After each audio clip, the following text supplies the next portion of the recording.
Hello అండి. ఈ మిరపకాయలు చూస్తుంటే మీకేమనిపిస్తుంది చెప్పండి? బజ్జీలు వేసుకొని తినేయాలనిపిస్తుంది కదా! నాకు కూడా ఎగ్జాక్ట్‌గా అలానే అనిపించిందండి.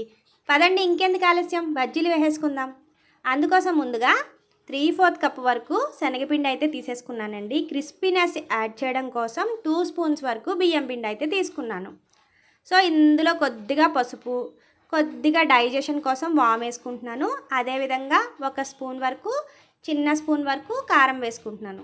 వీటన్నిటిని బాగా మిక్స్ చేసుకోండి. కొద్దిగా సాల్ట్ కూడా యాడ్ చేసుకోండి. సో, వాటర్ వేసుకుని బాగా మిక్స్ చేయాలండి. పిండి ఎంత బాగా మిక్స్ చేస్తే మీకు అంత బాగా బజ్జీలు అయితే వస్తాయండి. సో, వాటర్ అంతా ఒకేసారి వేసేసుకోకండి. మెల్లిగా వేసుకుంటూ కలుపుకుంటూ ఉండండి. అప్పుడే మీకు బజ్జీలు అనేవి బాగా వస్తాయి. సో, సాల్ట్ అన్నీ సరిపోయినాయో లేదో చూసుకోండి. ఇన్ కేస్ సాల్ట్ సరిపోకపోతే ఈ స్టేజ్లో మీరు యాడ్ చేసుకోండి. సో, బజ్జీలు వేసుకోవడానికి పిండి కన్సిస్టెన్సీ అనేది కరెక్ట్‌గా ఉండాలండి. మీరు వేలి ముంచి బయటకు తీసినట్టయితే వేలికి పిండి అంటుకున్నట్టయితే కన్సిస్టెన్సీ అనేది బాగున్నట్టు. పిండిని బాగా కలపాలండి. బాగా కలిపినట్టయితే ఎయిర్ గ్యాప్స్ అనేవి ఫామ్ అవుతాయన్నమాట. అలా ఫామ్ అయితే మనకి బజ్జీలు చక్కగా వచ్చేస్తాయండి. ఇప్పుడు మన మిరపకాయలు ఉన్నాయి కదండీ! ఆ మిరపకాయల ఎడ్జెస్ అనేవి కొంచెం కట్ చేసుకోండి. కట్ చేసుకుని లోపల ఉన్న గింజలు అయితే తీసేయండి. అన్నీ తీసేయకండి, సగం అయితే తీసేయండి, సగం ఉంచండి.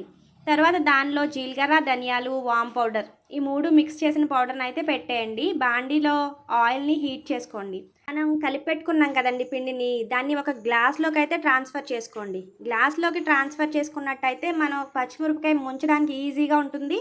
ఇలా నూనె కాగిన తర్వాత దాంట్లో ముంచేసి ఈజీగా అయితే బజ్జీ వేసేసుకోండి.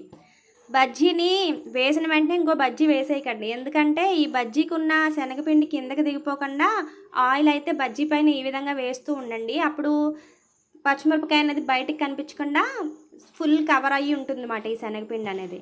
సో, ఈ విధంగా బజ్జీలు అయితే వేసేసుకోండి. మాకు ఇక్కడ వర్షాకాలం అండి. సమ్మర్లోనే ఈవినింగ్ టైంలో 4 ఆ టైంకి వర్షాలు అయితే పడుతున్నాయి. మాకు ఈ టైంలో బజ్జీలు అయితే తినాలనిపిస్తుంది. మేము తినేస్తున్నాం అన్నమాట. మీకు కూడా తినాలనిపిస్తుందా? అయితే వెంటనే చేసేసుకోండి. ఇంకెందుకు ఆలస్యం? ఆగండోయ్! వెళ్ళే ముందు నా ఛానల్ని సబ్స్క్రైబ్ చేయండి. పక్కనే ఉన్న బెల్ ఐకాన్ క్లిక్ చేయండి. అదేవిధంగా ఈ వీడియోని కూడా లైక్ చేసేయండి. మనకి ఈ విధంగా బజ్జీలు అయితే రెడీ అయిపోయినాయండి. ఏదో తక్కువైనట్టు అనిపించడం లేదు? అదేనండి స్టఫింగ్. అందుకోసం నాట్ పెట్టేసుకుని ఆనియన్ ముక్కలు అయితే దీంట్లో వేసేసుకోండి. అవసరమైతే ఉప్పు కారం కూడా యాడ్ చేసుకోండి. పైన నిమ్మకాయ పిండేసుకుని కొత్తిమీర కూడా వేసుకుంటే ఉంటుందండి మరి బజ్జీ. అబ్బబ్బబ్బబ్బా చెప్పలేమనుకోండి. చివరి వరకు వీడియో చూసినందుకు ధన్యవాదాలండి.